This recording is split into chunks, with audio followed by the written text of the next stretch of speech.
ইরানের পক্ষ থেকে 6টি প্রধান শর্ত আসুন দর্শক আমরা জেনে নেই। নাম্বার 1, ভবিষ্যতে যেন পুনরায় কোনো যুদ্ধ না বাধে সে বিষয়ে সুনিশ্চিত নিশ্চয়তা প্রদান করতে হবে।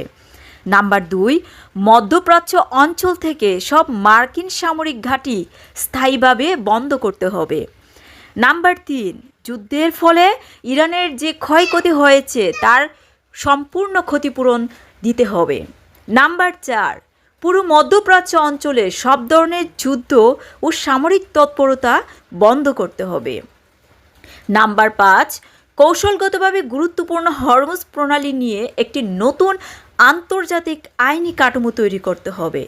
নাম্বার 6, সর্বশেষ শর্তে ইরান বিরোধী কর্মকাণ্ডে লিপ্ত হিসাবে বিবেচিত নির্দিষ্ট কোনো গণমাধ্যম ব্যক্তিকে বিচারের মুখোমুখি করা এবং তাদের ইরানের হাতে প্রত্যাবর্তনের দাবি জানানো হয়েছে।